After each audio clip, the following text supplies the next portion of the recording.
Some love stories begin with flowers, sweet messages, and chance encounters. This one begins with a millionaire bank, a frighteningly controlling father, and a powerful man making a decision so absurd that any sensible person would call it madness. And maybe it was, but somehow it worked. The conference room on the 32nd floor smelled like leather and cold coffee. Matthew Turner stood behind the glass wall of the executive corridor, his tie loosened just enough to suggest the day had already been long. He was reviewing a merger proposal on his tablet when movement caught his eye. Two people walked toward the branch manager's office. A man in his late 50s, silver-haired, back straight as a flagpole, and beside him, a young woman. She was small. That was the first thing Matthew noticed, small enough that the hallway seemed to swallow her. Her hair fell past her shoulders in soft blonde waves, and when she glanced sideways at the receptionist who greeted them, he caught a glimpse of dimples pressing into her cheeks, a shy smile that lasted half a second before it disappeared. The man's hand gripped her arm just above the elbow, not guiding, holding. Matthew watched them enter the office. He set his tablet on the nearest desk and didn't pick it up again. 20 minutes passed. He moved to the corridor near the manager's door, pretending to check something on his phone. When the door opened, he was ready. "Good afternoon." He extended his hand to the older man first. "Matthew Turner, I'm the president of this institution." The man's eyebrows lifted. He shook Matthew's hand with the calculated firmness of someone used to measuring others. "Richard Caldwell." Matthew turned to the young woman. Up close, her eyes were a shade of green that reminded him of shallow water in the sun. There were faint shadows beneath them, the kind that come from too many quiet nights. "I understand you're here regarding an inheritance matter," he said gently. "I'm sorry for your loss. Is there anything we can do to make this process easier for you?" She opened her mouth. "Everything is being handled," Richard said. His voice cut through the air like a closing door. "We appreciate the courtesy." The young woman pressed her lips together, but her eyes stayed on Matthew's. 3 seconds, maybe 4. Long enough for something to shift inside his chest, something that felt like a lock turning in a room he didn't know existed. If this story is touching your heart, show your support. Leave a like, subscribe to the channel, and share it with your friends. Every action helps us keep bringing you new stories full of emotion. Then Richard steered her toward the elevator, and she was gone. Matthew stood in the corridor for a full minute after the elevator doors closed. His pulse was doing something unfamiliar. He pressed 2 fingers to his wrist and counted, 89 beats per minute. He hadn't been above 70 during a negotiation in years. He went back to his office and shut the door, sat behind his desk, opened his laptop. Nothing made sense for the rest of the afternoon. That night, he searched for her. Sienna Caldwell. The name appeared in the inheritance filing his team had processed. He typed it into every platform he could think of. No social media, no professional profiles, no photos, no mentions, no digital trace of any kind. It was as if she existed only in the physical world, visible to those allowed close enough to see her. By the 3rd sleepless night, he made the call. David Hargrove was a private investigator Matthew had used twice before for corporate due diligence. He was thorough, discreet, and expensive. Matthew gave him the name and waited. The dossier arrived on a Thursday evening. Matthew read it at his kitchen counter with a glass of whiskey he never drank. The ice melted. The pages kept turning. Sienna Caldwell, 25 years old. Mother deceased 18 months ago. Raised inside a gated estate in Connecticut. No school records beyond a homeschool certification. No employment history. No driver's license. She had never attended a single institution outside those walls. Her father, Richard Caldwell, had built a mid-size fortune in international commodities, but his ambitions ran larger than his bank account. The report detailed a business alliance with a foreign businessman, a man named Amir Farouk, whose reputation preceded him in the worst possible way. Farouk and his son were known in certain circles for cruelty wrapped in wealth, the kind of men who collected things, art, horses, people. The arrangement was simple and sickening. Richard Caldwell would give his daughter in marriage to Farouk's son. In exchange, the two families would merge business operations worth tens of millions. Sienna was the price. Matthew set the papers down. His hands were steady, but his jaw ached from clenching. He looked at the single photograph clipped to the front page, a grainy image pulled from a property security feed. She was standing near a garden wall, face tilted toward the sky, completely alone. He poured the whiskey down the sink. Something had cracked open inside him the moment her eyes met his in that corridor. He couldn't name it yet, couldn't shape it into something logical, but it sat in his ribs like a stone, heavy and permanent. He picked up his phone, not to call anyone, just to stare at the screen while his mind raced through 100 impossible plans. Somewhere in Connecticut, behind walls he couldn't see, she was locked inside a life she never chose, and he had no idea what to do about it. "You look terrible." Claire Turner dropped onto the leather couch in her brother's office without waiting for an invitation. She crossed her ankles on the coffee table and studied him with the kind of attention that made most people uncomfortable. Matthew didn't look up from his screen. "I'm fine. You've worn the same watch 3 days in a row. You never repeat accessories during the work week. Something's wrong." He almost smiled. Almost. His sister had the observational skills of a detective and the subtlety of a fire alarm. At 29, Claire ran the bank's communications department with the same chaotic energy she brought to everything else, loud, fast, and somehow effective. "It's nothing." "It's a woman." He looked up. She grinned. Knew it. He closed his laptop. There was no point lying to Claire. She'd find out eventually, and the interrogation would only get worse. So he told her. Not everything. Not the part about his chest feeling like it was full of wet cement every time he thought about Sienna's eyes. But enough. The visit to the bank, the father's grip on her arm, the dossier, the confinement, the arranged marriage. Claire's grin disappeared. She sat up straight, her feet dropping to the floor. "That's not a marriage," she said. "That's a transaction." "I know. And you've been losing sleep over this girl you met for 45 seconds in a hallway." "I'm not losing sleep." She tilted her head. "Matt, you have circles under your eyes dark enough to file taxes in." He rubbed his face with both hands. 9 days. It had been 9 days since the corridor, and every night was the same. He'd lie in bed replaying the moment her gaze found his, the way her lips parted as if she wanted to say something but had forgotten how.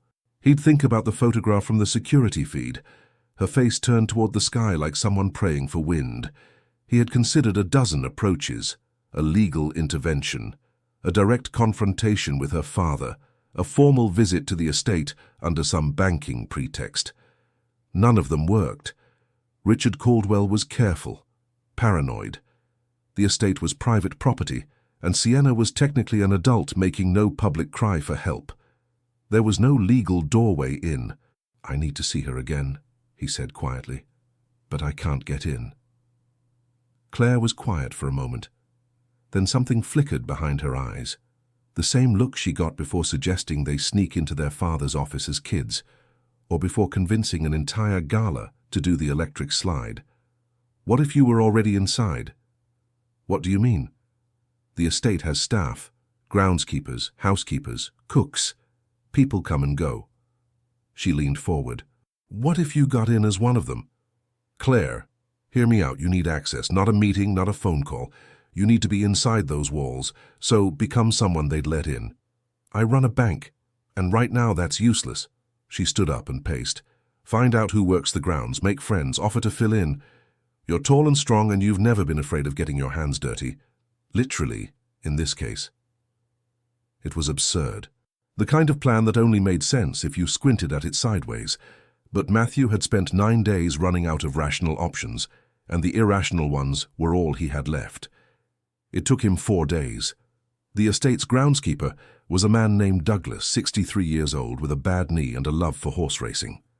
Matthew found him at a diner near the Caldwell property, introduced himself under a different name, and bought him lunch 3 days in a row. By the 4th day they were talking like old friends. When Matthew mentioned he was looking for outdoor work, Douglas laughed and said the Caldwell estate was the loneliest job in the state. Nobody stayed long. The pay was fair, but the atmosphere was heavy. On the 5th day, Douglas called in sick. He recommended his new friend as a temporary replacement. Matthew arrived at 5:30 in the morning. He parked a borrowed truck at the service entrance, and walked through the iron gate carrying pruning shears he'd watched a YouTube video about the night before. The estate was enormous. Stone walls, manicured hedges, gravel pathways that crunched beneath his boots. The main house rose 3 stories high with curtains drawn on every window. It felt less like a home and more like a display case. He worked for 2 hours, pulled weeds, trimmed a row of boxwoods with the confidence of a man defusing a bomb. His shoulders burned in a way they hadn't since college crew, but his eyes kept drifting to the back door of the house. At 8:40, it opened. She stepped out in bare feet, a small plate balanced in one hand. Her hair was pulled back loosely, a few strands catching the sunlight. She walked past the stone patio, past the herb garden, and toward a bench half hidden behind a wall of tall hydrangeas and climbing jasmine. She sat down, took a bite of something that looked like pie, closed her eyes and tilted her face toward the morning sun. Matthew stood completely still, his hands frozen around a pair of garden shears. The smell of jasmine drifted toward him on the breeze, thick and sweet, mixing with the damp earth beneath his knees. Then she opened her eyes and saw him. The plate slipped in her hands. She caught it barely, but her face went pale. Her mouth opened slowly, her eyes wide with recognition. How did you? I needed to see you, he said. His voice was low, honest, stripped of every negotiation tactic he'd ever learned. She stood up so fast the plate nearly fell again. Her hands were shaking. You can't be here. You don't understand. If anyone sees, if my father finds out... I know about your father. That stopped her. She stared at him, her chest rising and falling too quickly, her fingers gripping the edge of the bench. You need to leave, she whispered. Right now. Please. She turned and walked back to the house without looking behind her. The screen door closed with a soft click that sounded to Matthew like a challenge. He picked up the shears and went back to the boxwoods. He wasn't going anywhere. The morning air tasted like rain that hadn't fallen yet. Heavy, electric, the kind that makes dogs pace and old men check their knees. Matthew was already kneeling by the rose beds when the back door opened at 8:35. 5 minutes earlier than the day before. He noticed everything now. Sienna walked to the bench with the same careful steps, the same small plate. This time it looked like a slice of cake with cream on top. She sat down, smoothed the fabric of her cotton dress over her knees and stared directly at him. He waited. You're still here, she said. Not a question, almost an accusation. I am. I told you to leave. You did. She broke off a piece of cake with her fingers and ate it without looking away from him. There was something different in her posture this morning. Yesterday, she had been a bird with its wings pressed tight against its body. Today, the wings were still folded, but her head was turned toward him. You're either very brave or very stupid, she said. My sister would say both. The corner of her mouth twitched, just barely. Then she looked down at her plate and pressed her thumb into a crumb.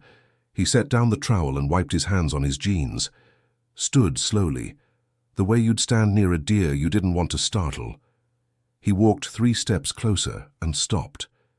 Still a safe distance, still enough room for her to breathe. I haven't stopped thinking about you since that day at the bank, he said. I tried. It didn't work. And when I found out what your life looks like behind these walls, I couldn't just sit in my office and pretend I didn't know. She was quiet for a long time. A robin landed on the hydrangea bush to her left and began singing with the kind of commitment only small birds have. What exactly do you think you know? Her voice was soft, but there was an edge underneath it. Not anger, something closer to exhaustion. I know you've never been to school. I know you've never had a job or a friend outside this property. I know your father keeps you here because it serves his plans, not because it protects you. Her jaw tightened. And I know about the arrangement. With the Farouk family. She flinched. It was small.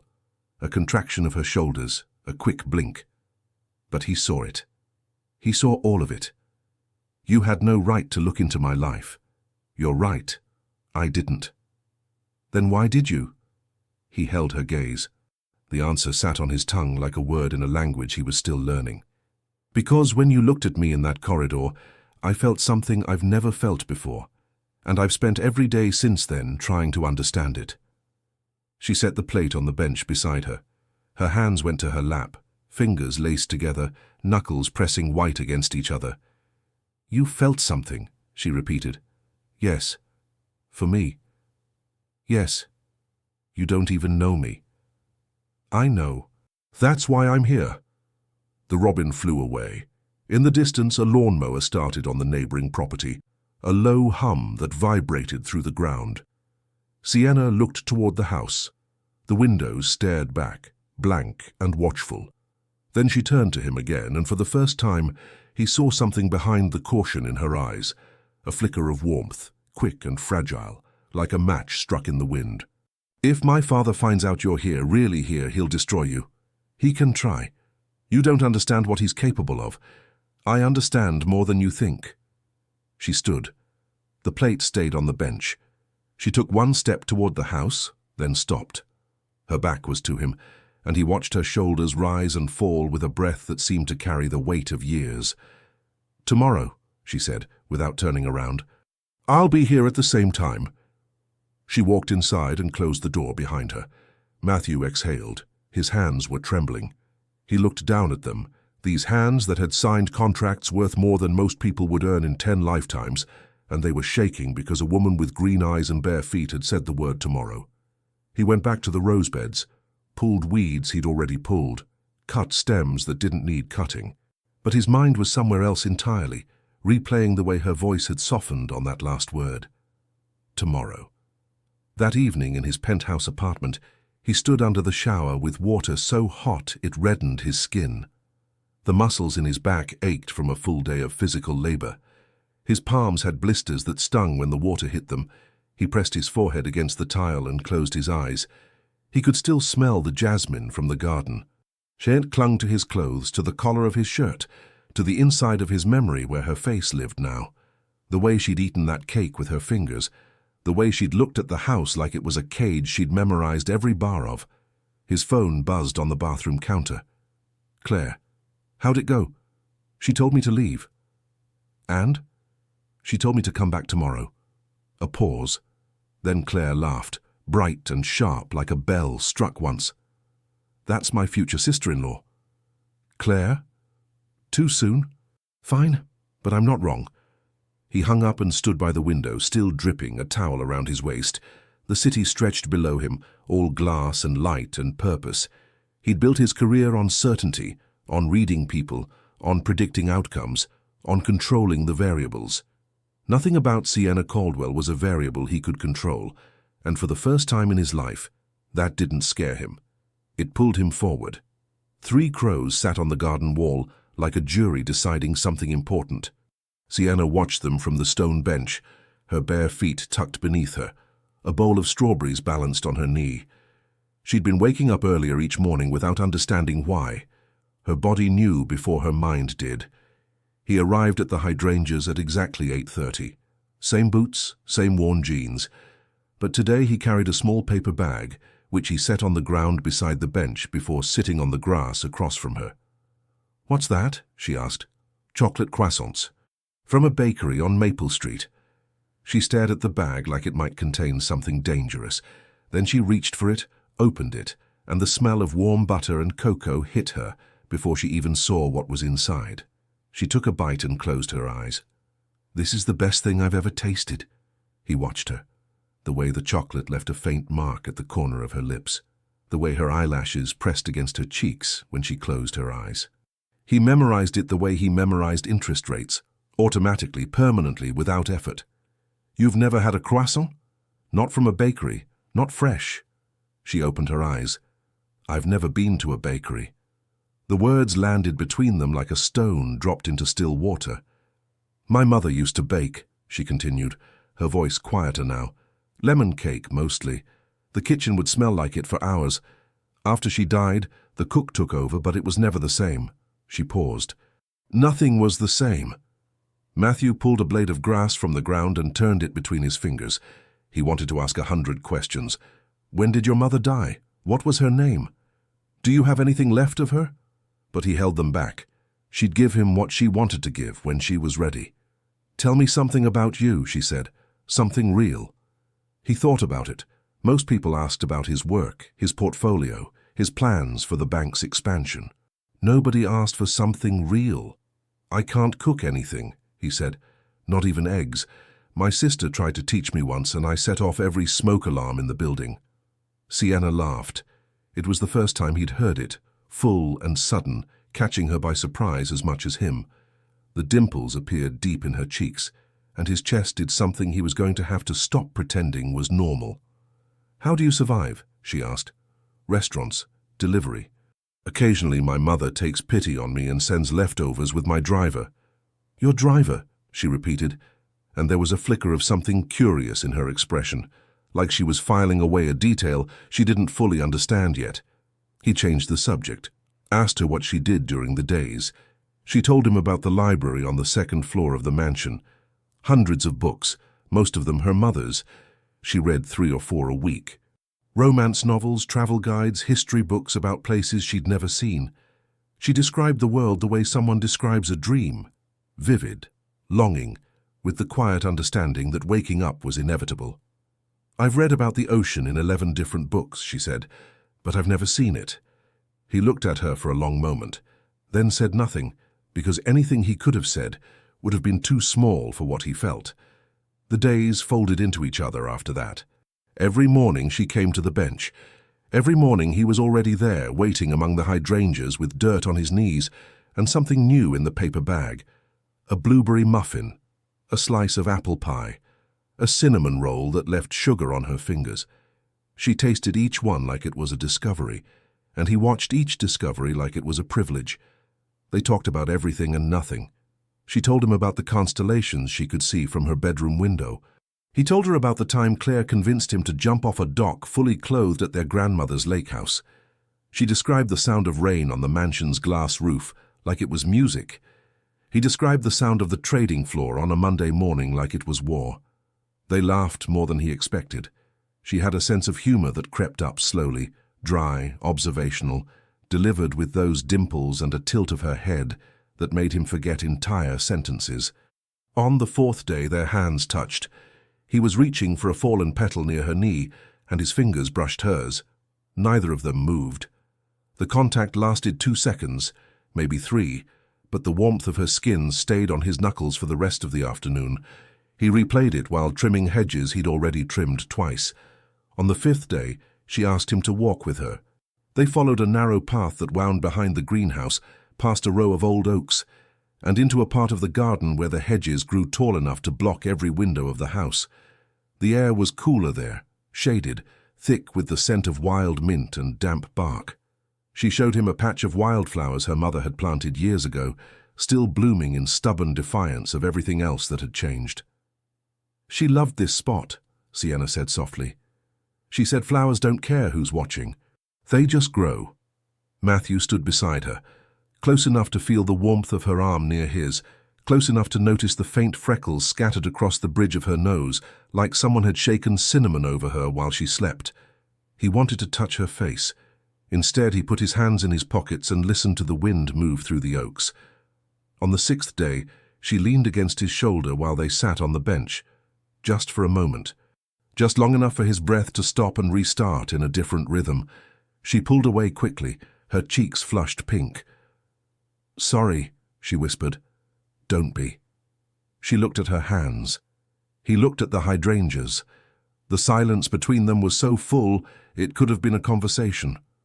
That night he lay in bed staring at the ceiling, his phone dark on the nightstand, his mind impossibly bright.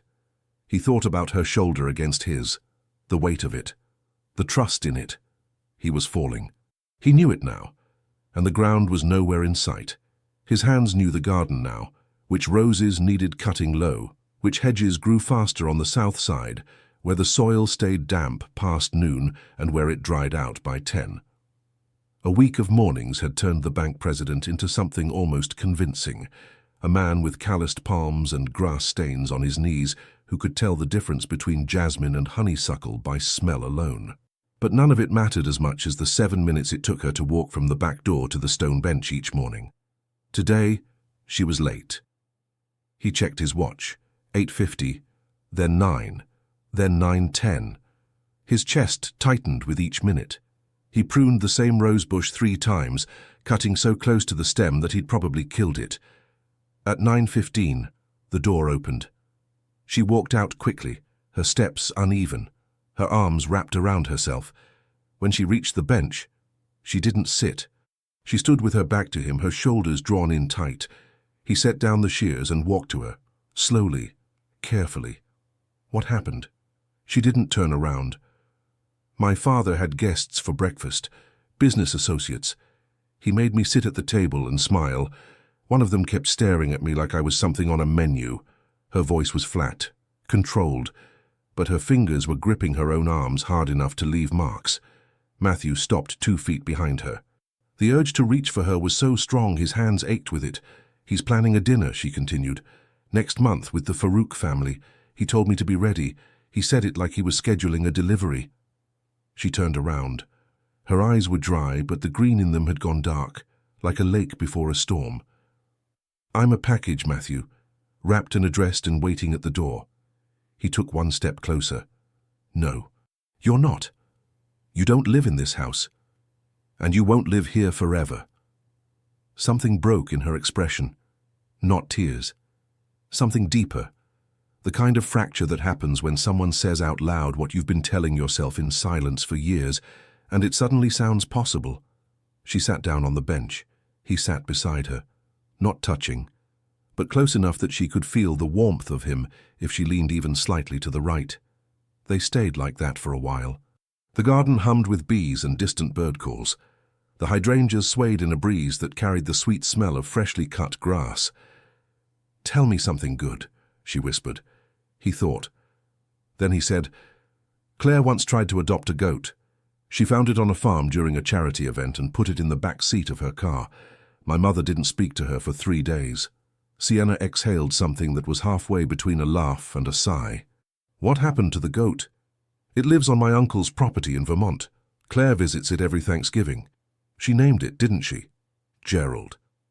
This time, Sienna laughed for real. The sound reached into the hollow space the morning had carved in her chest and filled it with something warm. She leaned to the right. Her shoulder touched his. He didn't move, didn't breathe. She stayed. They sat like that, shoulder to shoulder, while the sun climbed higher and the shadows shortened around them. She told him about a book she'd finished the night before, a story about a woman who sailed across the Atlantic alone. He listened to every word, but what he heard most was the longing underneath, the desire for a life that extended beyond stone walls and scheduled dinners. When she turned her face toward him, their noses were inches apart. He could see the tiny scar above her left eyebrow, could smell the faint sweetness of vanilla on her skin, like she'd been near something baking. She looked at his mouth, then back at his eyes. He reached up and touched her cheek with the back of his fingers, gently, like brushing dust off something precious. Her skin was warm and impossibly soft, and when she closed her eyes at the contact, his heart beat so hard he felt it in his throat. Sienna. She opened her eyes. He leaned in, slowly, giving her every chance to pull away. His lips touched hers with a softness that surprised even him, light, careful, barely there. She tasted like strawberries, and something floral he couldn't name. Her breath caught, and he felt the small gasp against his mouth like an electric current. He kissed her the way you hold something fragile, with both hands and full attention. His lips moved over hers gently, guiding, teaching without pushing. He felt her fingers find the front of his shirt, gripping the fabric near his collarbone, pulling herself closer.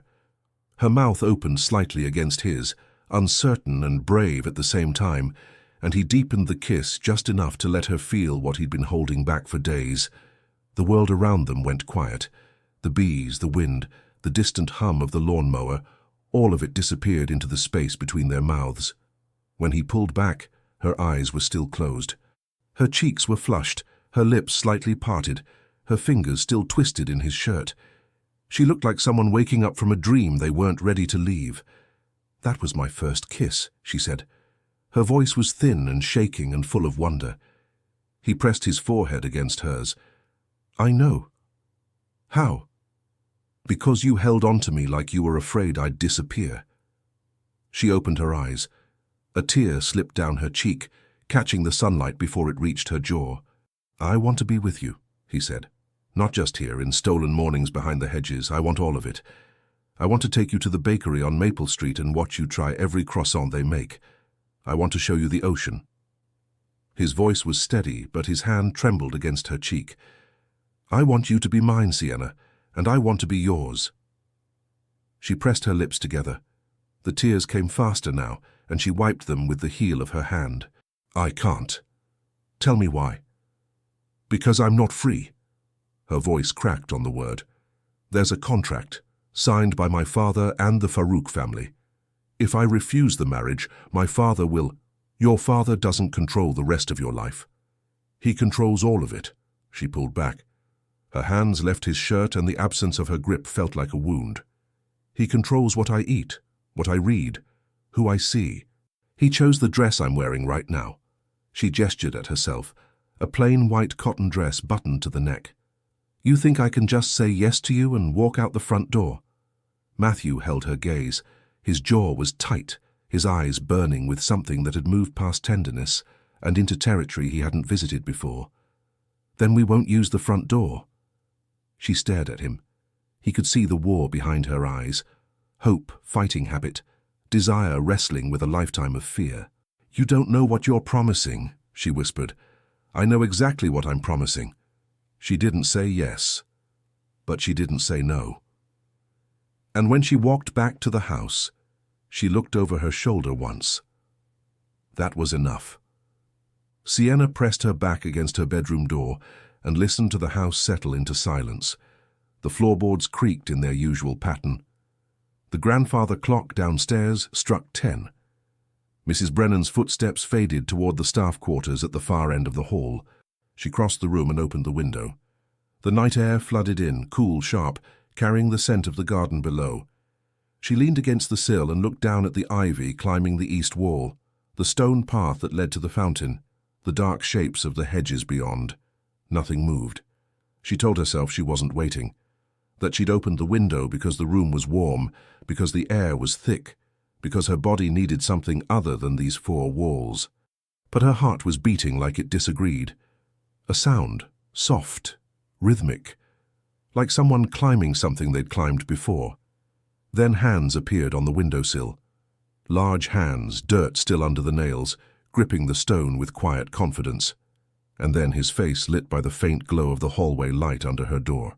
Matthew pulled himself through the window and landed on the floor of her room with less grace than he probably intended. One knee hit the rug. He straightened, caught his breath and looked at her. She was sitting on the edge of the bed in a nightgown that reached her ankles, her hair loose around her shoulders. She was biting her bottom lip to keep from smiling. "You climbed the wall," she said. "I found footholds in the ivy. That ivy is older than my father. It held. And if it hadn't? Then I'd be in the rose bushes and you'd have to explain the noise." The smile broke through. She pressed her hand over her mouth to muffle a laugh that shook her whole body. He sat on the floor across from her, his back against the wall beneath the window, his legs stretched out in front of him. He didn't move toward the bed, didn't cross any line she hadn't drawn. "I've been thinking all day," he said, "about what you told me, the contract, your father, the Farouks." Her smile faded. She pulled her knees up to her chest and wrapped her arms around them. "There has to be a way out," he continued. "A contract like that, it's between two men trading a person. That's not legal, not enforceable, not in any court that matters. My father doesn't care about courts. He cares about power. So do I." She studied him. In the low light, his jaw looked sharper, his shoulders broader. But it was his eyes that held her. Dark, focused, burning with something she was only beginning to understand. "What exactly are you planning?" she asked. "I don't know yet, but I will." That's not reassuring. It's honest. She rested her chin on her knees. "You're risking everything, your reputation, your company. If my father finds out who you really are, then he'll know that the man who's coming for his daughter isn't some hired gardener." The room was quiet. Outside, a breeze rustled the ivy against the stone. "Come here," she said softly. He looked at her. She unfolded her legs and shifted to make space beside her on the bed, not lying down, sitting, her back against the headboard, her hands folded in her lap. He stood, crossed the room and sat beside her. Their shoulders touched. The mattress dipped under his weight, tilting her slightly toward him. "Tell me about your mother," she whispered. So he did. He told her about Margaret Turner, who had raised 2 children while their father built the bank, a woman who kept fresh flowers in every room and never answered the phone during dinner. He described the sound of her laughter, sudden and contagious like Claire's but softer, and the way she still called him every Sunday morning, no matter what. Sienna listened with her head tilted toward him, her temple almost resting on his shoulder. When he finished, she said, "She sounds like she loves well." "She does. My mother was like that. Quiet about it, but constant." Her voice thinned. "She tried to protect me. She fought with my father about the homeschooling, about the isolation, but he always won. And then she got sick and everything she'd been holding together just collapsed." He reached for her hand. She let him take it. Her fingers were cold, and he wrapped both of his hands around hers, warming them. "I miss her every day," Sienna said. "Some mornings I forget she's gone, and I start walking to her room before I remember." He didn't say he was sorry. He didn't say it would get easier. He just held her hand tighter and let the silence carry what words couldn't. Minutes passed, or maybe hours. Time moved differently in that room, measured not by clocks, but by the slow rhythm of their breathing. She turned her face toward him. Close, so close he could feel the warmth of her breath on his chin. "Thank you," she whispered, "for climbing the ivy." He lifted their joined hands and pressed his lips to her knuckles. She watched him do it, her eyes following the movement with a kind of reverence. Then she leaned in and kissed him. It was different from the garden, braver. Her lips found his with purpose, pressing softly at first, then deeper. Her free hand came up to the side of his neck, her fingers sliding into the hair behind his ear. He inhaled sharply, the scent of her shampoo something like lavender and warm cotton, and his hand moved to her waist, steadying her, pulling her just close enough to feel her heartbeat against his chest. The kiss deepened, his mouth opened against hers, and she followed, learning the rhythm of him, matching it with her own. His thumb traced circles on her waist through the thin fabric of her nightgown. Her fingers curled in his hair.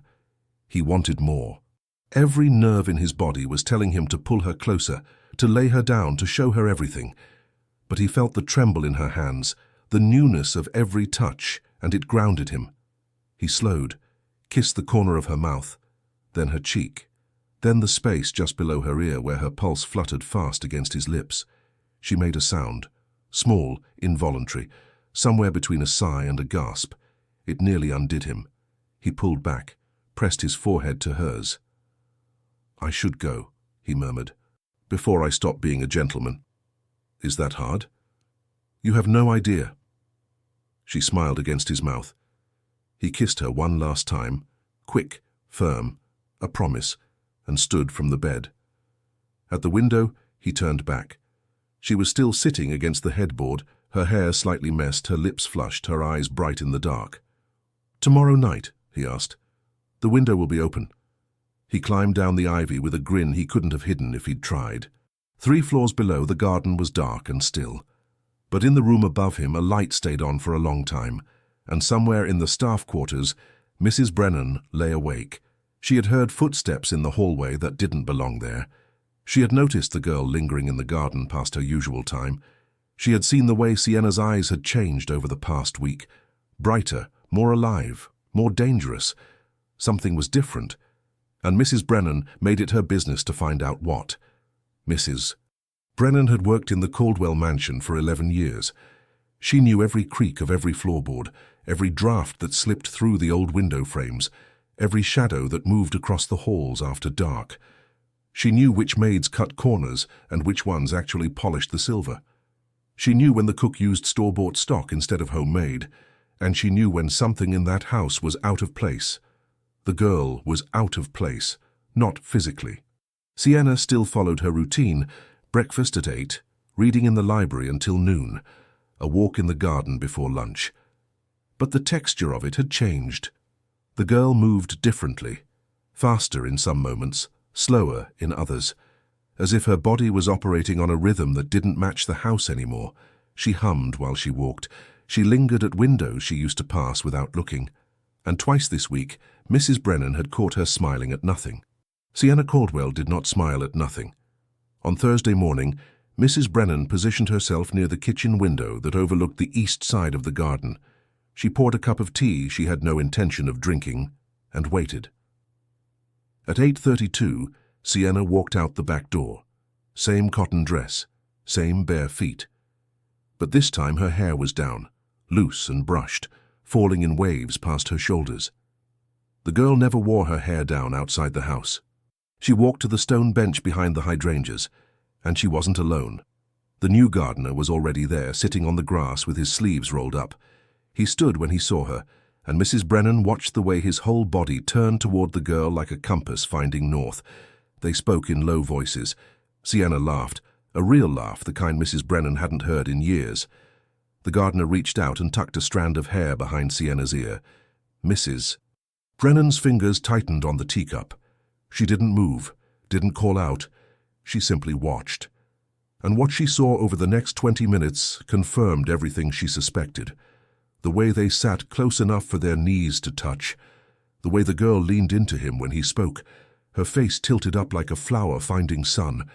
The way he looked at her. Not the way servants look at the people they serve, but the way a man looks at a woman he would burn a house down for. When Sienna stood to leave, the gardener caught her wrist. Gently. She turned back. He pulled her toward him and kissed her. It wasn't rushed. It wasn't stolen. It was the kind of kiss that belonged to people who had been building toward it for days. His hand cupping her jaw, her fingers curled against his chest, their bodies swaying together like a single blade of grass in the wind.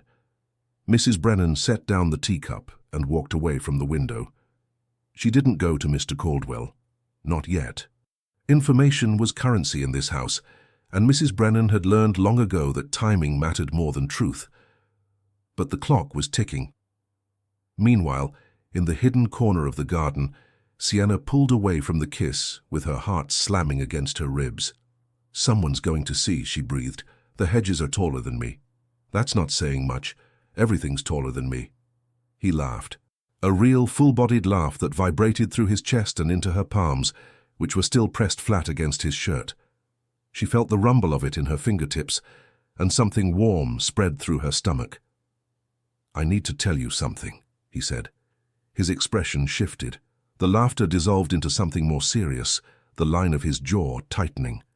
"The Farouk dinner your father is planning. I've been looking into it." Her smile dimmed. "How?"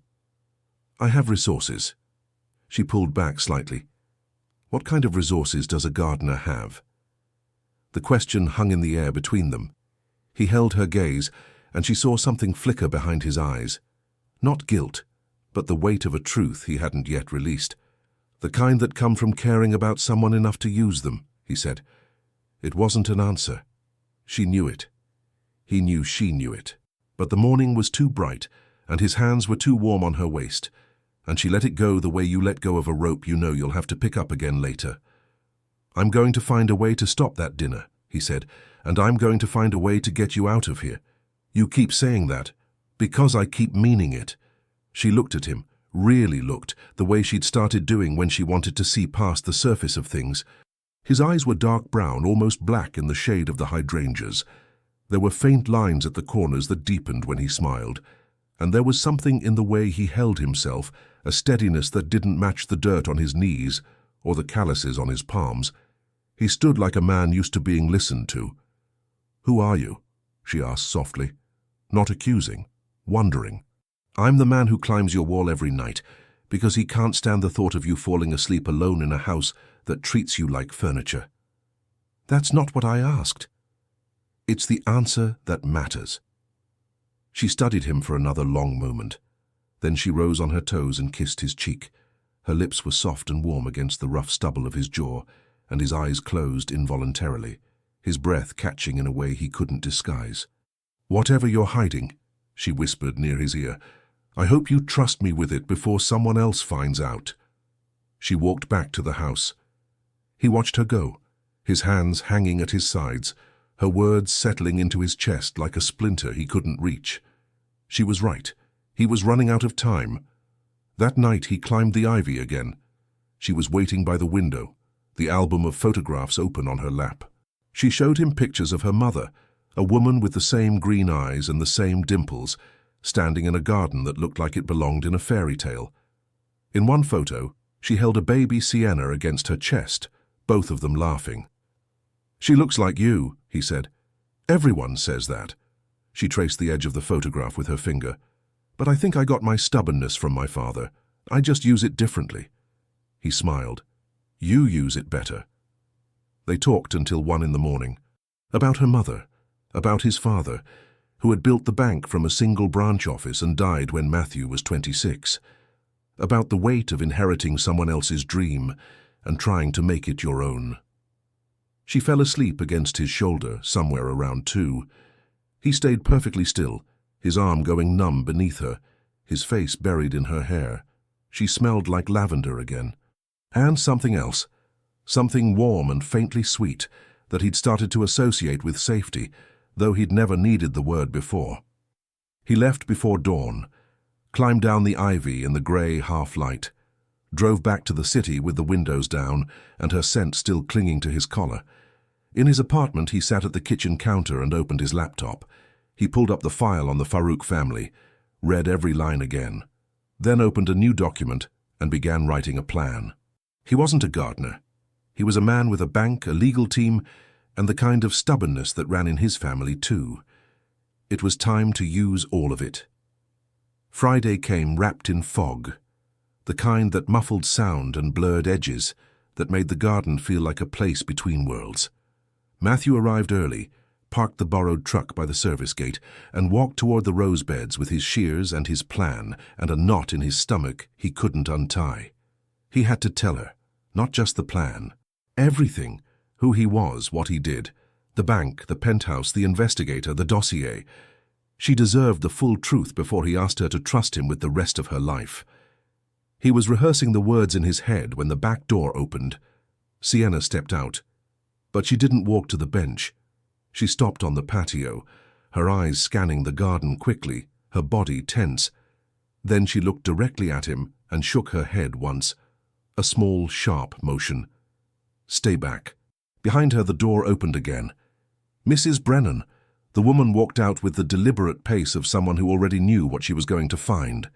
She wore a grey cardigan buttoned to her throat and an expression that could have curdled milk. Her eyes swept the garden, passed over the hedges and landed on Matthew with the precision of a searchlight. Sienna turned to face her. "I was just getting some air before—" "You were going to the bench." Mrs. Brennan's voice was flat, factual, like reading from a report. "The same bench you've been sitting at every morning this week, with him."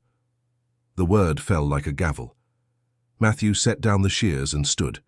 There was no point hiding behind the rose beds. He walked toward the patio with steady steps, his hands open at his sides. Mrs. Brennan watched him approach. Her eyes narrowed. "I've seen you, both of you, the talking, the touching."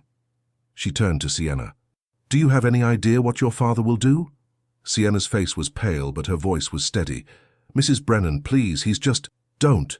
The words snapped through the air. "Don't insult me with a lie. I've worked in this house long enough to know what I'm looking at." She turned back to Matthew, looked him up and down, the boots, the dirt, the jaw that didn't match the rest of the disguise. "You, off the property, now.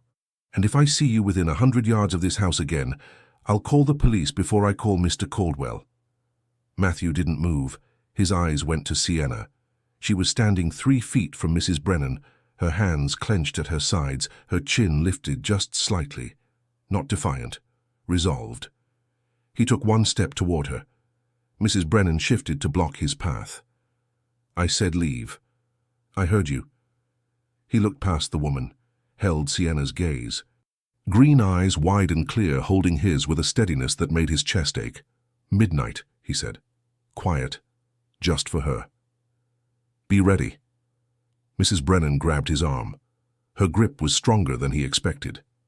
"Get out." He left, walked to the service gate without looking back, his hands steady, but his mind already racing through every detail of the plan he'd spent the last 2 nights building.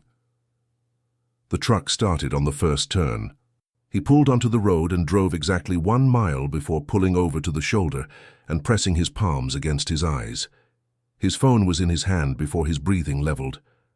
"Claire, I need you to listen." "What happened?" "We were caught. The housekeeper saw us. She's going to tell the father." Silence on the other end. Then, "How long do we have?" "Hours, maybe less." "Okay." Claire's voice shifted. The playfulness was gone, replaced by something harder, quicker. "The jet. Is it available tonight? I'll call the pilot." "Vegas, that's the move. You said it yourself last week. Quickest marriage license in the country. No waiting period, no blood test. I need to get her out first." "Then get her out. I'll handle the rest. Mom, the chapel, the flight plan. Just tell me what time." "Midnight." "Midnight." She paused. "Matt, are you sure?" He stared through the windshield at the fog-covered road. 100 yards behind him, somewhere past the stone walls and the manicured hedges and the locked doors, a woman was standing in a garden she'd never been allowed to leave. "I've never been more sure of anything." He hung up and called his pilot, then his attorney, then the car service. Each call was short, direct, surgical. This was what he did. He moved pieces, cleared paths, built structures out of chaos. The difference was that this time, the thing he was building wasn't a portfolio. It was an escape. Back at the mansion, the fog pressed against the windows like a living thing. Sienna stood in the center of her bedroom, her hands trembling, her mind working faster than it ever had. Mrs. Brennan had gone straight to her father's study. Sienna heard the door close, heard the low murmur of conversation that lasted 7 minutes. Then footsteps, heavy, fast, coming up the stairs. Her father appeared in the doorway. His face was the color of old brick. His mouth was a thin line, his nostrils flared, his eyes carrying a fury she had seen before but never directed at her with this intensity. Who is he? He's nobody. A gardener who... The slap came without warning. It was open-palmed, hard enough to turn her head and leave a mark that would last for days. The sound echoed off the walls of the hallway, sharp, final, like a branch snapping. Sienna pressed her hand to her cheek. The skin burned. Her eyes watered, but she did not cry. She looked at her father with a clarity she hadn't known she possessed. "You are not to leave this room," he said. "Not until I decide what to do with you." He slammed the door. The lock turned from outside. She stood in the silence. The room felt smaller than it ever had. The fog outside the window had thickened, pressing against the glass as if the world itself was closing in. She crossed the room and sat on the bed, opened the drawer of her nightstand, and took out 2 things. An album of photographs, worn, soft at the edges, filled with pictures of her mother in gardens and kitchens and moments of ordinary joy, and a bracelet, thin gold chain, with a single charm shaped like a crescent moon. Her mother had clasped it on her wrist the morning before she went to the hospital for the last time. Sienna held them both against her chest. Midnight. She didn't know what he was planning. She didn't know where they would go. But she knew the sound of his voice when he said the word, and she knew the look in his eyes when he made a promise. She pressed her back against the headboard and listened to the house grow quiet around her. For the first time in 25 years, she was not waiting to be told what to do. She was waiting to leave. The ladder hit the stone wall at 11:58. Matthew tested it twice, pressing his weight against the bottom rung until he was sure it wouldn't shift. The fog had lifted, and the moon hung low and bright, painting the ivy in silver. Behind him, the black sedan idled on the service road with its headlights off. His driver, Paul, sat behind the wheel with the engine barely humming, ready to move the moment they were both inside. Matthew climbed. The ivy scratched his arms through his jacket. His shoes scraped against the stone. Every sound felt magnified in the silence. The creak of the ladder, his own breathing, the faint rattle of a window somewhere on the first floor. When he reached the 3rd floor, the window was already open. She was standing just inside, barefoot on the hardwood, clutching a leather photo album against her chest with one arm. Her other hand gripped a small fabric bag. She was wearing the same dress from that morning, wrinkled now, her hair tied back in a loose knot. The mark on her cheek had darkened into a shadow that made his blood run cold. He reached through the window. "Give me your hand." She didn't hesitate. Her fingers wrapped around his, and he felt the tremble run through her entire arm. He guided her onto the sill. She swung one leg over, then the other, and he held her weight against his body as she found her footing on the ladder. "Don't look down," he murmured. "I wasn't planning on it." They descended together, rung by rung, his body bracketing hers from behind. When her bare feet touched the grass, she exhaled like she'd been holding her breath since he'd left that morning. He took the bag from her hand. It weighed almost nothing. "Is this all you're bringing?" "The album. My mother's bracelet." She touched her wrist. The gold chain caught the moonlight. "That's everything that matters." He looked at her face, at the bruise blooming on her cheekbone. Something dark and dangerous moved through his chest. Not rage, but something close to it. Something that had teeth. He cupped her face with both hands. Gently. His thumbs rested on either side of the mark, framing it without touching it. "He will never touch you again," he said. His voice was low, controlled, but his hands were shaking. "Do you hear me? Never." She nodded. A tear slipped down her cheek and landed on his thumb. Warm. He kissed her forehead, then took her hand and led her across the lawn. Paul opened the rear door before they reached the car. Sienna climbed in. Matthew followed. The door closed. The car moved. She pressed her face against the window and watched the mansion shrink behind them. The stone walls, the dark windows, the iron gate passing in a blur. She watched it the way you watch a storm you've finally outrun, with relief and disbelief tangled together so tightly you can't tell which one is making you shake. Matthew reached across the seat and covered her hand with his. "Where are we going?" she asked. "The airport." She turned to him. "Why the airport?" "Because we're flying to Las Vegas." Her lips parted. "Las Vegas? I have a private jet waiting. My family is already on their way. There's a chapel booked for 3 in the morning." He paused. His thumb traced a slow circle on the back of her hand. "I want to marry you tonight, Sienna. Right now. Before your father can file a single paper or make a single call." The car hummed beneath them. The highway stretched ahead, empty and wide. "You want to marry me?" she repeated. Not a question, not disbelief. Something in between. The sound of a woman hearing words she'd read in books, but never expected to hear aimed at her. "I've wanted to marry you since the second morning on that bench, when you called me stupid and then let me stay." "I said brave or stupid." "You meant stupid." She laughed. It was small and broken and wet with tears, but it was a laugh, and the sound of it cracked something open in his chest that he knew would never close again. "I don't have a dress," she said. "Claire's handling it." "I don't have rings." "Taken care of." "I don't have—" Her voice caught. She pressed her free hand against her mouth. "I don't have anyone to walk me down the aisle." The car was quiet. Outside, streetlights passed in rhythmic pulses, casting amber stripes across the back seat. "You don't need anyone to give you away," he said. "You're not being given. You're choosing." She looked at him. The tears were falling freely now, streaking down her face and over the bruise and onto the collar of her dress. But her eyes were clear, bright, certain. "Yes," she said. "Yes?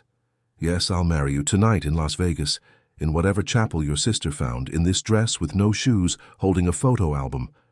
She wiped her face with the back of her hand. "Yes." He pulled her against him.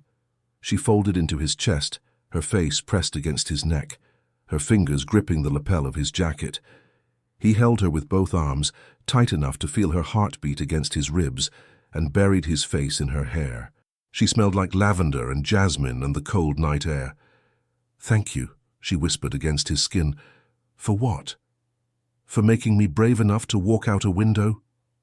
He closed his eyes, his arms tightened around her. The car merged onto the highway toward the airport, and the Connecticut night blurred past the windows like something being left behind for good. 40 minutes later, they boarded the jet. It was small, 8 seats, cream leather, polished wood. Sienna ran her fingers along the armrest and looked around the cabin with wide eyes. She had never been on a plane before. Matthew buckled her seatbelt because her hands were shaking too hard to do it herself. "Scared of flying?" he asked. "Scared of everything." She looked at him, "But mostly scared that I'll wake up." He leaned across the armrest and kissed her. Soft, slow. His lips lingered on hers until she sighed against his mouth and her shoulders finally dropped. "You're awake," he whispered, "and I'm not going anywhere." The jet lifted off the runway at 12:52 in the morning. Below them, the lights of Connecticut grew smaller and smaller until they disappeared entirely. Ahead, the sky was open and black and full of stars. The chapel was smaller than Sienna had imagined. White wooden walls, a narrow aisle, rows of cushioned chairs instead of pews. A simple arch at the front, wrapped in white and pale pink flowers that someone had arranged with care.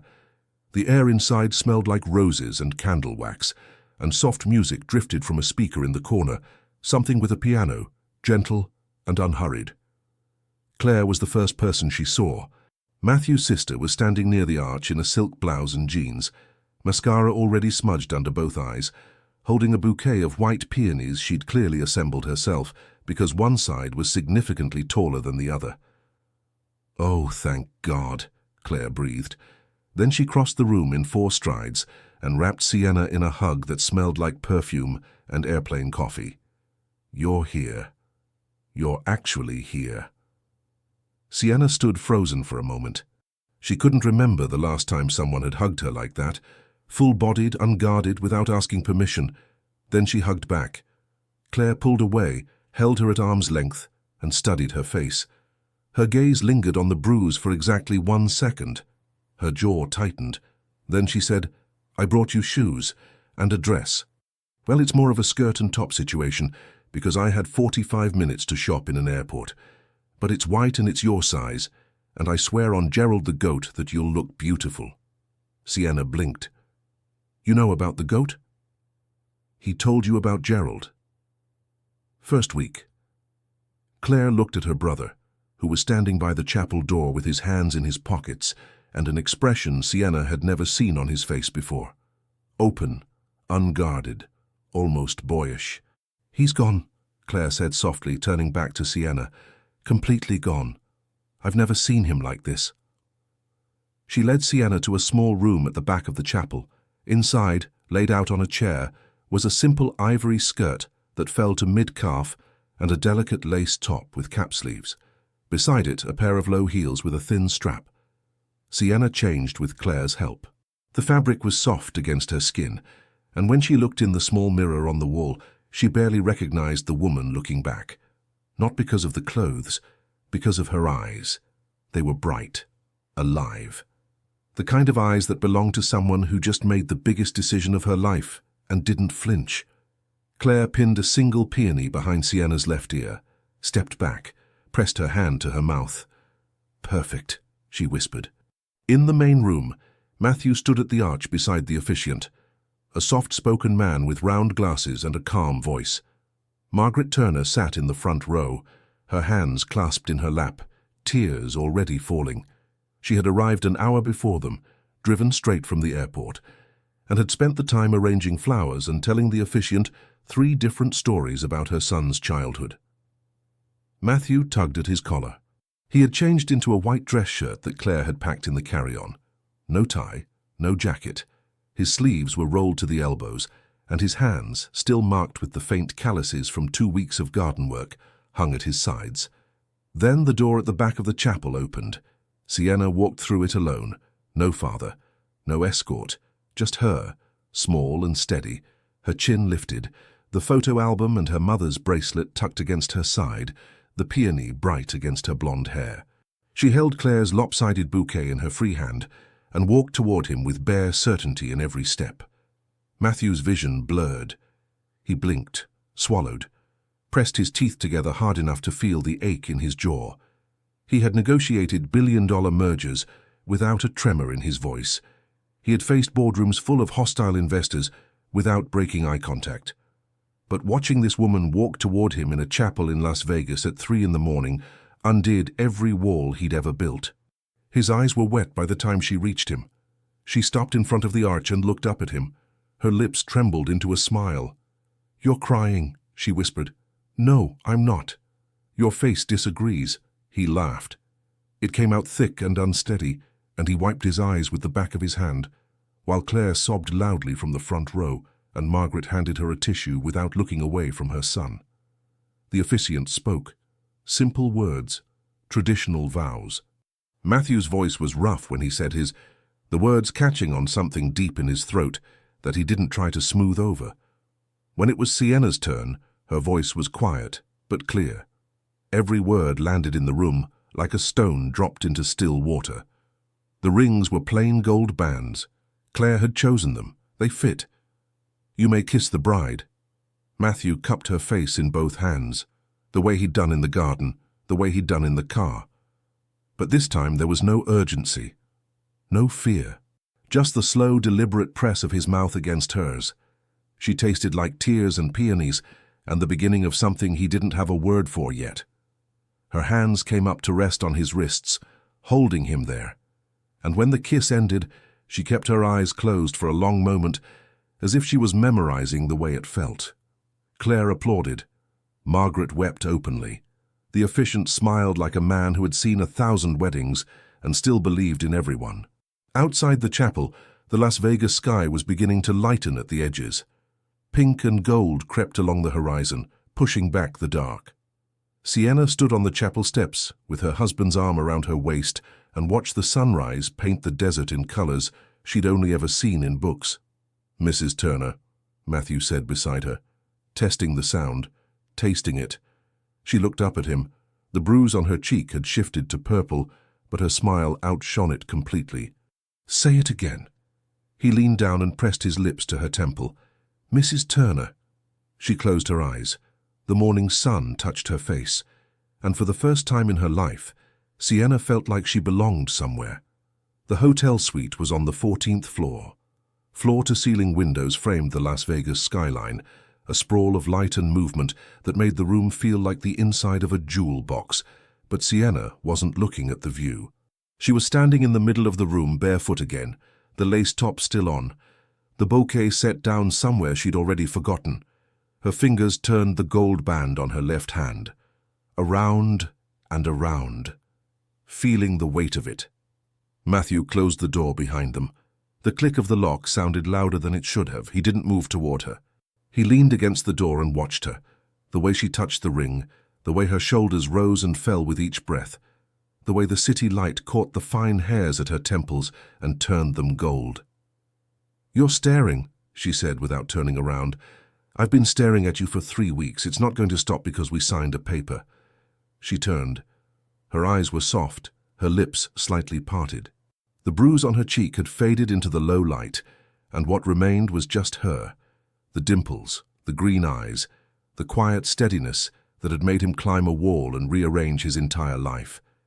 He crossed the room slowly, stopped in front of her, reached up and pulled the peony from behind her ear, setting it on the nightstand with a gentleness that made her breath catch. "We don't have to do anything tonight," he said. "We have the rest of our lives." She looked up at him. Her hand found his chest, fingers spread over his heart. She could feel it beating and fast, uneven, nothing like the composed man who ran a bank. "I want to," she whispered. "I've wanted to since you kissed me in the garden." He exhaled, a slow, shaking breath that traveled through his entire body. He kissed her, not like the garden, not like the car. This kiss was unhurried, deep, full of everything they'd built in whispered conversations and secret mornings and nights spent talking against her headboard. His hands moved to her waist, then up her back, his fingers tracing the line of her spine through the lace.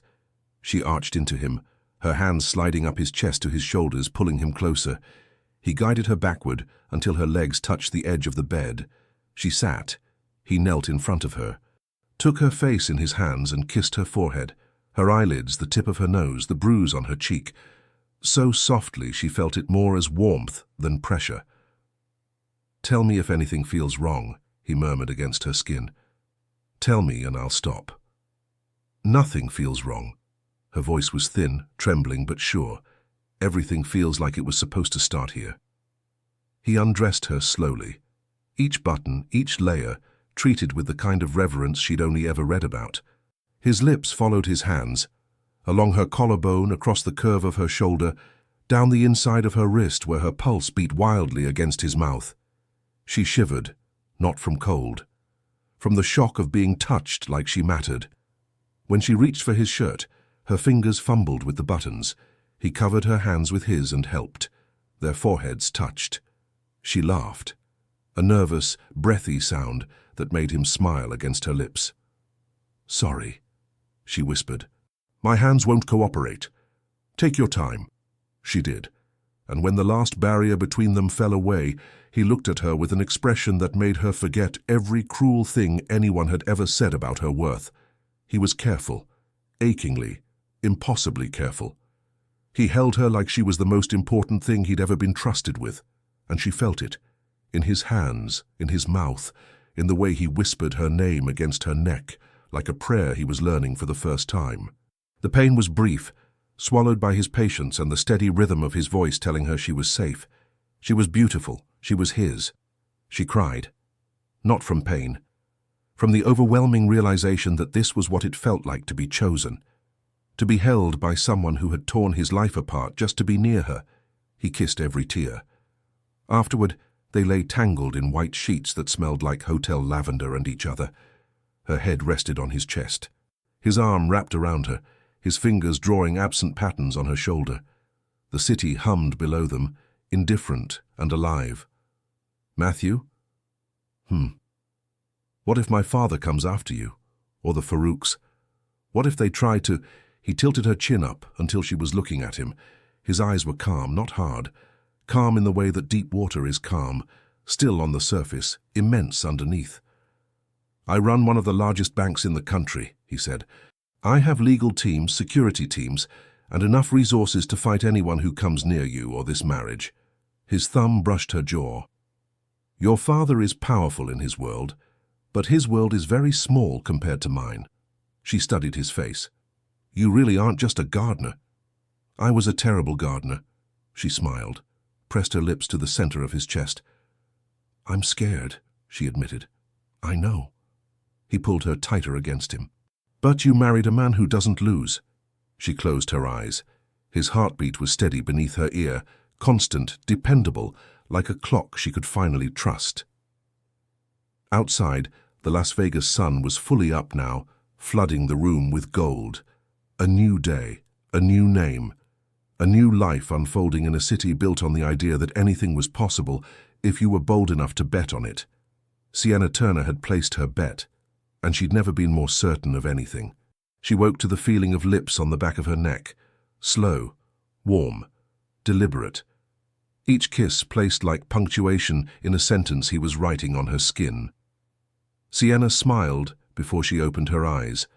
The sheets were soft against her body, and behind her, the solid warmth of Matthew pressed along her back, his arm heavy around her waist, his breath steady and close. "Good morning, Mrs. Turner," he murmured against her shoulder. "What time is it?" "Doesn't matter." She turned in his arms.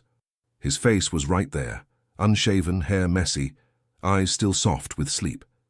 He looked younger like this, less like the man who commanded boardrooms, and more like the man who climbed ivy in the dark because he couldn't bear to leave her alone.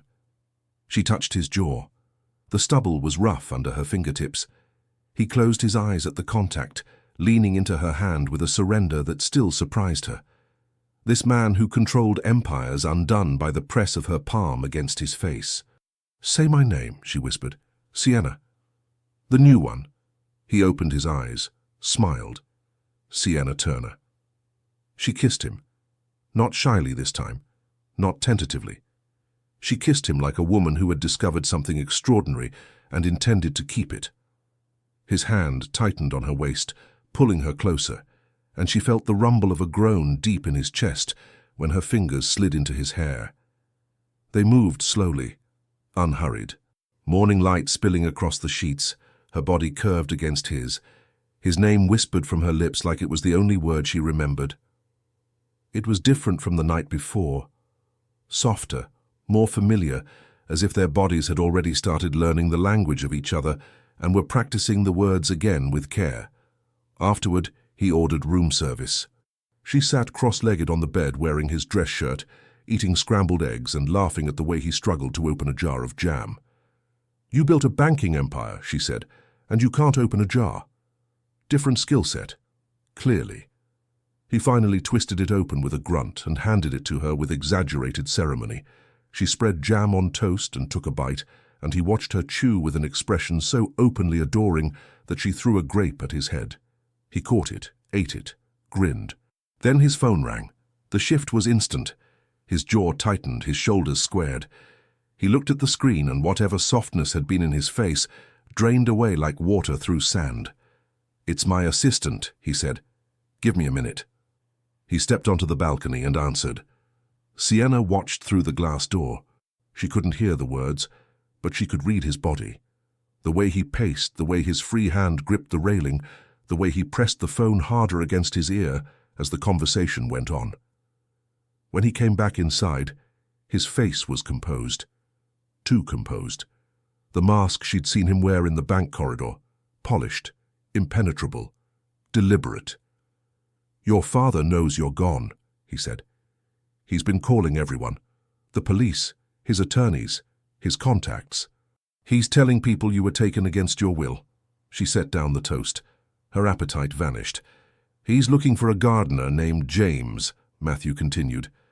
"He doesn't know who I am, not yet." "What are you going to do?" "I'm going to tell him." He picked up his phone and dialed a number his assistant had forwarded. Sienna sat on the bed, her hands wrapped around her knees, watching. It rang twice. "Who is this?" Richard Caldwell's voice came through sharp enough that Sienna heard it from across the room. "This is Matthew Turner, president of Turner National Bank." A pause so brief it was almost elegant. "I married your daughter last night." Silence on the other end, the kind that precedes an explosion. "You... what?" "Sienna is my wife, legally married, by her own choice, of her own will, as a consenting adult." Richard's voice came back low and venomous. "I don't know what game you think you're playing, but I will destroy you. I'll have this annulled before the week is out. I'll bury you in lawsuits until I know about the arrangement with Amir Farouk." Matthew's voice didn't rise. It dropped, quieter, slower, each word placed with the precision of a surgeon. "I know you plan to sell your daughter into a marriage with his son in exchange for a business partnership. I know you kept her confined for 25 years to make her compliant. And I know that if any of this were to become public, it wouldn't be my reputation at risk." The silence that followed was different, heavier. "She is my daughter. She is my wife. And she chose to leave. That's all any court will care about." Matthew ended the call, set the phone face down on the table, turned to Sienna. She was crying, quiet tears that rolled down her cheeks without sound. Not from fear. From the shock of hearing someone stand between her and the man who had controlled her entire life. He sat beside her on the bed, didn't speak, just pulled her into him, her face against his neck, his hand cradling the back of her head. "I've never heard anyone talk to him like that," she said against his skin. "Get used to it." She held on to him. The city buzzed below the window. Somewhere in Connecticut, her father sat in his study gripping a dead phone line, and for the first time in his life, the walls he'd built around his daughter couldn't reach her. They packed in silence. Not a heavy silence, a peaceful one. The kind that settles between two people who have said everything that matters and are saving the rest for the road. At noon, they boarded the jet for home. The apartment took her breath away, not because of the size, though it stretched wider than the entire second floor of the mansion. Not because of the furniture, though every piece looked like it had been chosen by someone with taste and money and time. What stopped Sienna in the doorway was the light. Windows lined every wall, floor to ceiling, and the city poured in from every direction, rooftops, bridges, the river catching the afternoon sun like a ribbon of silver. She stepped inside, slowly, touched the marble countertop in the kitchen, ran her fingers along the back of a velvet sofa, opened a window in the living room, and leaned out just far enough to feel the wind on her face. "You can change anything," Matthew said behind her. "The furniture, the colors, everything. This is yours now." She turned. He was standing by the front door with his hands in his pockets, watching her explore his home the way he'd watched her explore her first croissant, with his whole chest open. "Ours?" she corrected. Something shifted in his face, a softening he couldn't have hidden if he'd tried. The first week was a strange, beautiful dream. Sienna walked through the apartment, discovering rooms she hadn't seen. A study lined with bookshelves, a guest room with a view of the park, a closet larger than her bedroom at the mansion. She opened every cabinet, tested every faucet, stood on the balcony at night and stared at the skyline until her eyes ached from trying to hold it all. Claire came by on the third day with bags of clothes and a list of restaurants she insisted Sienna needed to try. Margaret arrived the next morning with homemade soup and a photo album of Matthew as a baby, which she narrated in detail while her son begged her to stop. "He refused to wear shoes until he was 4, Margaret said, turning a page. "We'd put them on. He'd take them off. Every single time. Mom. The neighbors thought we were raising a feral child." Sienna laughed so hard she spilled soup on Matthew's shirt. He looked at the stain, then at his mother, then at his wife, and sighed the sigh of a man who knew he was outnumbered. But the dream cracked on day 5. Matthew came home with a folder. Legal papers. Richard Caldwell had filed a kidnapping charge against an unidentified male who had allegedly abducted his daughter from her home. Sienna read the papers at the kitchen counter. Her hands were steady, but her jaw was tight. "He's calling it kidnapping," she said. "His lawyer is. The charge won't hold. You're an adult who left voluntarily. But the accusation is public, and that's what he's counting on." She set the papers down. "He's trying to control the story." "Yes. Then we tell the real one." Matthew looked at her. She stood with her back straight, her chin lifted, the gold bracelet catching the kitchen light. There was no trembling, no hesitation. This was the quiet courage he'd recognized in the garden, the kind that doesn't announce itself, but doesn't bend. "Are you sure?" he asked. "Once it's out there, it doesn't come back. I've been invisible for 25 years. I think it's time people see me." He called his publicist that evening. By the next morning, an interview was arranged with one of the country's most respected journalists, a woman named Catherine Hale, known for her integrity and her reach. They sat together on the sofa in the apartment. Catherine's crew set up 2 cameras. Sienna wore a simple white blouse and her mother's bracelet. Matthew sat beside her, close enough that their knees touched. Sienna spoke. She described the mansion, the locked doors, the lessons taught by tutors who came and left without ever knowing her name, the father who chose her clothes and her meals and her future, the contract with the Farouk family, the son she was meant to marry, a man she'd never met and never wanted to. Her voice cracked once when she described the slap. Matthew's hand found hers under the camera's view, and she held it so tightly her knuckles went white. Catherine asked how she escaped. Sienna looked at Matthew. He looked at her. "He came for me," Sienna said. "He climbed a wall in the middle of the night and helped me out a window." The interview aired 48 hours later. Within a day, it had been watched by millions. The response was overwhelming. Support, outrage, calls for investigation into Richard Caldwell's conduct. Legal experts appeared on panels questioning the validity of the contract with the Farouks. And then the final blow landed quietly. The Farouk family withdrew. No public statement. No legal battle. They simply vanished from the arrangement like smoke clearing from a room. The condition the patriarch had demanded, that the bride be untouched, no longer applied, and with it, the entire deal collapsed. Richard Caldwell dropped the kidnapping charge 4 days later. His lawyers cited insufficient grounds, but everyone knew the truth.